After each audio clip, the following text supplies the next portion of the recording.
Já estamos de volta. Hoje a gente recebe aqui no nosso programa. Ele já trabalhou no hospital da PUC, né, em Campinas. A gente agradece muito a presença do Bruno Caíque, trabalha aí na área farmacêutica e hoje está compartilhando conosco alertas importantes sobre os perigos da automedicação. A gente falou aí, inclusive, que o uso, né, indiscriminado, porque hoje, infelizmente, o brasileiro tem costume de se automedicar com muita frequência, antitérmicos, analgésicos, anti-inflamatórios. Isso pode comprometer, gente, o funcionamento do rim, isso pode trazer prejuízos para o fígado, entre outros problemas.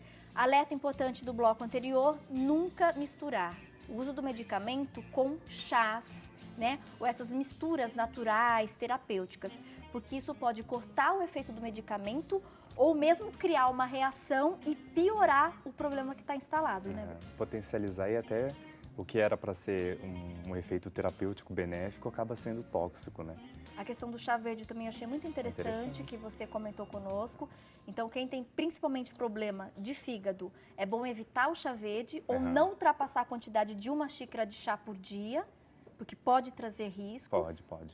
Tem seus benefícios, claro, os chás são ótimos, a automedicação existe, porque tem o seu lado bom, claro, né? A indústria farmacêutica se preocupa com isso, mas o brasileiro já tem essa cultura de se automedicar. Isso já vem desde a colonização do Brasil, né? Os índios e a chegada dos portugueses, acabou se disseminando o uso das plantas medicinais. Então, está enraizado isso na cultura do brasileiro, né? Então, sempre que for fazer uso do medicamento, faz uma pesquisa, sempre consultar um médico, farmacêutico, né? Interessante.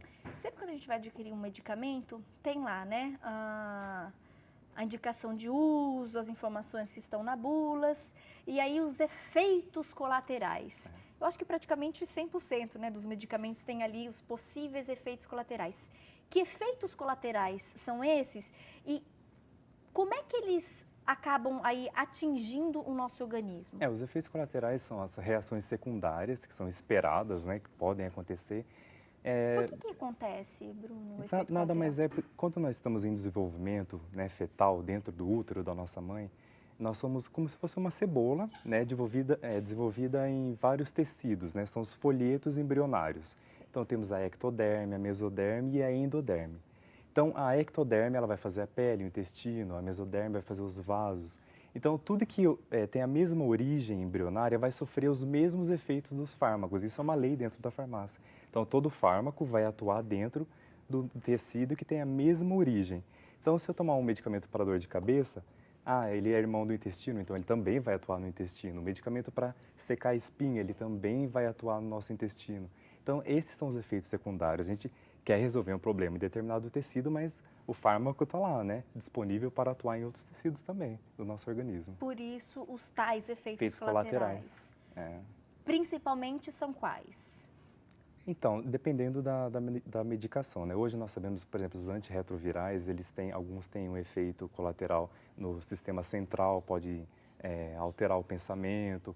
Alguns medicamentos para diabetes pode causar problemas intestinais, por exemplo, pode alterar a movimentação da peristalse, e alguns medicamentos para dor de cabeça podem desencadear alergias, entre outras reações, né? Existem aquelas idiosincráticas que nós não conhecemos, né, que é individual, mas sempre o fármaco, uma vez dentro do organismo, ele vai atuar em algum tecido, não tem como escapar. Consumiu, tomou aquele comprimidinho, aquela pílula, ele não tem jeito, ele vai passar pelo corpo inteiro. Vai cair na corrente sanguínea. Existe o efeito de primeira passagem para os medicamentos via oral, que quando ele cai no estômago, ele vai passar pelo fígado. Então, sobrecarregar o fígado ele recebe 2/3 do batimento cardíaco de sangue. Então, despejar esse sangue no fígado, junto com esse monte de medicamento que hoje são administrados de forma irracional, é o chamado uso irracional de medicamentos, é agredir o corpo de uma forma desnecessária, né? Muitas vezes você está mascarando um problema já pré-existente e o medicamento acaba sendo um malefício, né? Perfeito. A gente recebeu uma perguntinha pelas redes sociais, uma telespectadora que tem muita dor de estômago e ela usa omeprazol, é isso, diretora? Omeprazol, uso contínuo. Ela pode ter aí prejuízos nesse consumo? Depende, assim, a parte diagnóstica cabe ao médico, mas o que nós sabemos é que o omeprazol, claro, ele inibe a produção de ácido, ele é o inibidor da bomba de H+, de ácido, mas ele pode estar mascarando um outro problema, ele pode estar relacionado a uma bactéria H. pylori, que nós conhecemos hoje, ela altera a integridade da mucosa e isso pode levar àquela azia, aquela pirose que nós conhecemos, mas talvez seja até um problema da própria digestão mesmo, do tipo de alimento que é consumido. Então, algumas gotinhas de limão na água já conseguem melhorar muito esse quadro, né? Mas é sempre bom fazer um exame, né?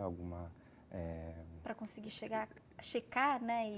Fazer um diagnóstico. Verificar a causa desse incômodo. Desse incômodo mais preciso. Então, se consulte um gastro, é interessante, né? Pode ser um problema secundário também, pode ser uma úlcera, mas é sempre bom, investigue esse problema, né? Perfeito. Até a título de curiosidade, Bruno, a gente tem aí nos medicamentos aquela questão, né, da tarja vermelha, tarja preta, tarja amarela.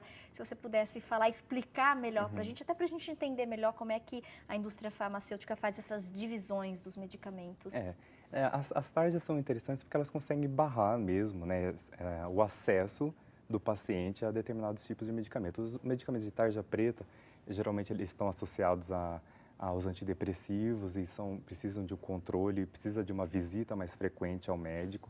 Os de tarja vermelha também, mas eles oferecem menos riscos, né?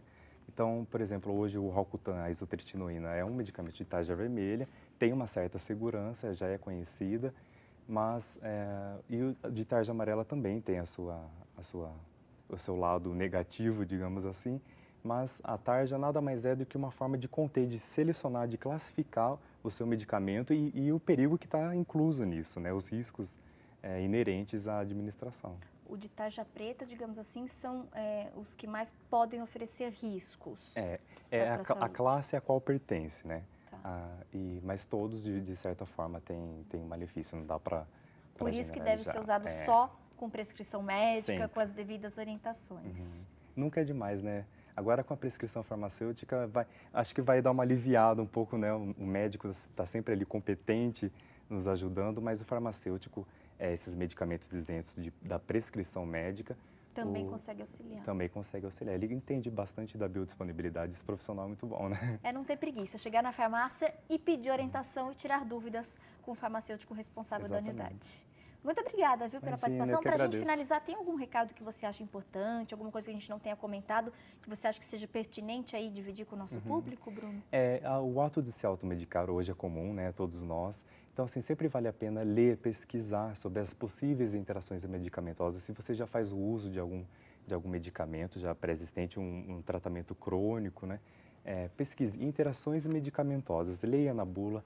Isso está lá, veja os efeitos colaterais. Se você já tem algo parecido, pode potencializar ou não. Então é sempre bom buscar informações, relate ao seu médico, não esconda. As pessoas têm um certo medo, né, de relatar e acaba fugindo do tratamento, mas é sempre bom, sempre esclareça, sempre notifique isso, principalmente ao laboratório responsável pela produção do medicamento, né? Perfeito. Hoje o bate-papo foi com Bruno Caíque. Mais uma vez a gente agradece a sua presença. Obrigado. Até uma próxima oportunidade. Obrigado, bom restinho Tati, de semana para você aqui. E boas festas de fim de ano. Obrigado Bruno. para você também.